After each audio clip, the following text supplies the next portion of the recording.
Coucou à tous et bienvenue sur ma chaîne. On se retrouve aujourd'hui pour le taroscope du mois de novembre 2017 pour les Gémeaux, ascendant Gémeaux et lune en Gémeaux. Si vous ne connaissez pas votre signe lunaire, je place en barre d'informations un petit lien qui va vous permettre de le calculer ainsi que celui de votre signe ascendant. Ceci est un tirage général.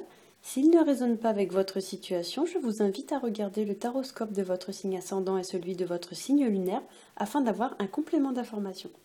Je vous ai fait comme le mois dernier un tirage en 3 cartes avec le Rider Deck Tarot. La première carte va représenter votre situation actuelle, la deuxième carte va représenter les obstacles que vous rencontrerez au cours de ce mois et la troisième carte va représenter l'évolution de votre situation.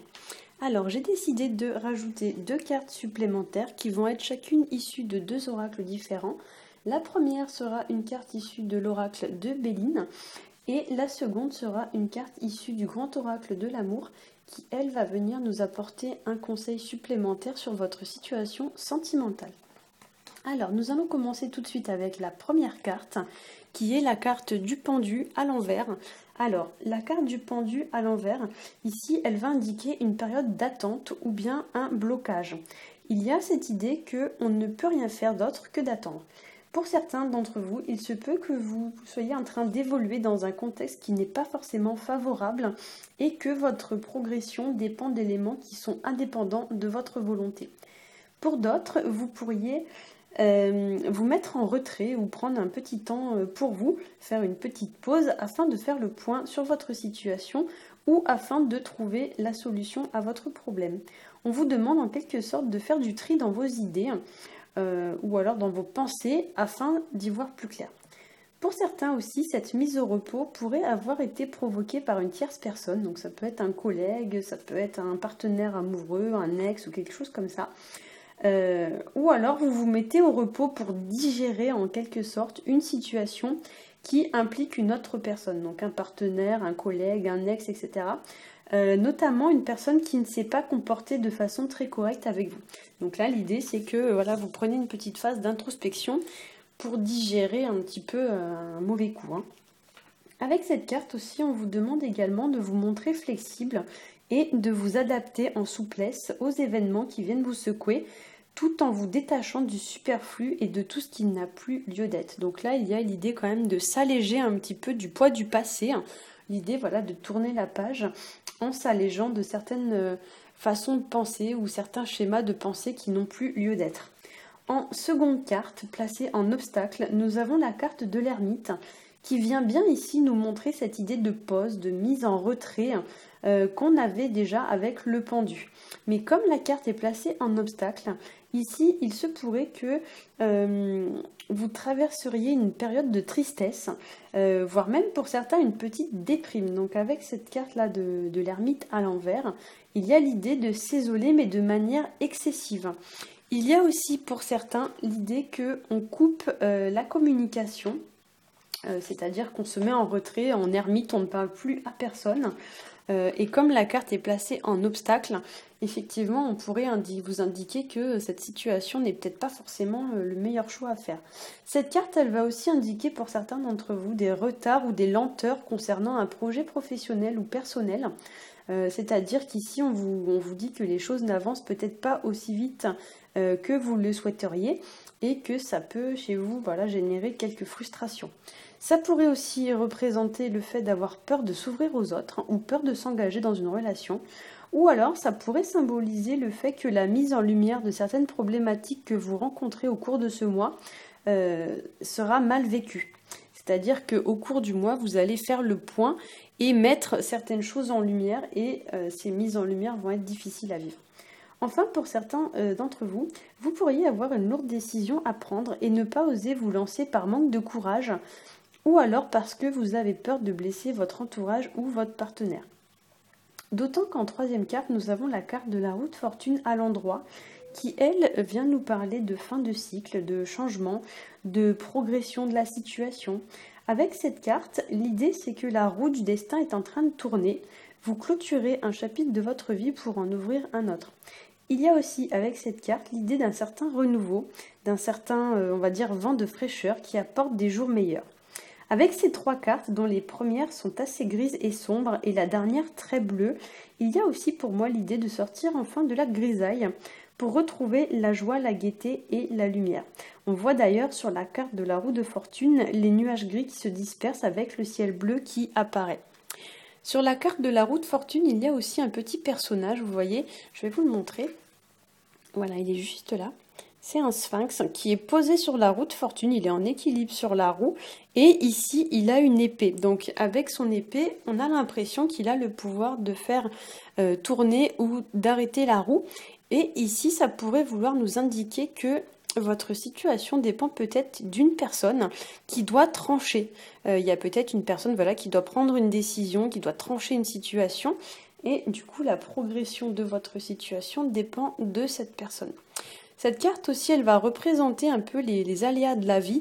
On a notamment ici un serpent. Le serpent, ça représente un petit peu les sournoiseries, les mesquineries, etc. Donc il y a l'idée un petit peu de s'adapter au changement, de faire avec, avec le bon et le moins bon, comme on dit. Et que c'est en s'adaptant qu'on finit par trouver la solution. Donc on va passer à la carte issue de l'oracle de Béline, qui est donc la carte des honneurs. Alors, je vous la montre. Voilà. Alors, pour ceux qui ne connaîtraient pas l'oracle de Béline, chaque carte porte un petit symbole ici, qui représente un astre ou une planète. Ici, donc, on est sur une carte qui est régie par le soleil représentant le succès, le triomphe et la réussite. Donc, toutes les cartes issues de la série des cartes du soleil sont des cartes qui vont annoncer une réussite ou un succès. Donc ici pour la carte honneur, effectivement donc ça parle de succès, ça parle de gloire, ça parle de renommée, de réussite. Avec la couronne ici pour moi, il y a aussi l'idée que on monte en puissance, on prend des responsabilités ou alors on prend du galon, ça peut être une promotion ou alors une progression de votre situation. Voilà, vous pouvez aussi peut-être prendre des responsabilités. Il y a l'idée un peu voilà, de monter en grade avec cette carte. Ensuite, il y a aussi pour moi, avec la carte honneur, l'idée qu'on est reconnu pour ses qualités ou pour ses compétences. Donc par exemple, ça peut être des compliments que vous allez recevoir comme ça au cours du mois. Ou alors peut-être que vous allez être mis en avant ou valorisé. Il y a un peu l'idée, vous voyez, d'être, entre guillemets, sous le feu des projecteurs avec cette carte. Voilà, il y a aussi une notion de vérité qui émane de la carte ici avec les deux sceptres là qui sont croisés. Il y a une certaine idée aussi voilà, de trouver la vérité et de faire enfin la lumière sur une situation. Alors, on va passer donc à la carte issue du grand oracle de l'amour. Donc j'ai tiré pour vous la carte souplesse qui porte le numéro 30. Alors ici, comme l'indiquait très bien la carte du pendu, on va vous demander de vous adapter aux événements sur le plan notamment sentimental. Donc c'est-à-dire que vous allez, à l'image de cette ballerine, devoir agir avec souplesse et flexibilité pour pouvoir passer d'une situation à une autre. Vous voyez, on voit bien sur la carte cette idée un peu de passer d'une période obscure à une période plus lumineuse.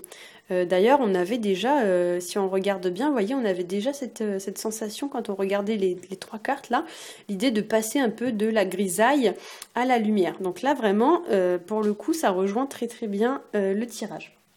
Donc là, voilà, on va vous demander de la souplesse, de la flexibilité, mais aussi on va vous demander de mettre toutes vos qualités féminines en avant. Avec donc l'image de cette ballerine, c'est-à-dire qu'on va vous demander d'agir avec douceur, d'agir avec compassion, de communiquer avec le cœur, de faire preuve d'empathie, de tolérance, d'abnégation. On va vous demander aussi de chercher les compromis plutôt que les conflits, de ne pas vous braquer ni vous mettre sur la défensive. Et on va vous demander, voilà, au lieu de partir comme ça sur les chapeaux de roue, de réfléchir, de mettre en avant toutes vos qualités féminines. Et ici aussi, voilà, on a l'idée vraiment d'agir avec douceur et avec flexibilité. Voilà. Pour moi aussi, avec cette carte, lorsque je la regarde, il y a vraiment l'idée peut-être d'agir aussi avec agilité. Vous voyez, on a l'impression que la ballerine est en train de perdre d'équilibre, donc peut-être que là, on va vous demander aussi de restaurer un certain équilibre, hein. Vous voyez, on a l'impression qu'elle est un peu déstabilisée, mais que néanmoins, elle réussit à retrouver un peu son équilibre. Voilà. J'espère que ce tirage vous aura plu. Si c'est le cas, n'hésitez pas à liker, à vous abonner et à partager. Vous pouvez également me laisser vos commentaires sur ce tirage. Je vous souhaite un très bon mois de novembre et je vous retrouve en décembre. Bye bye!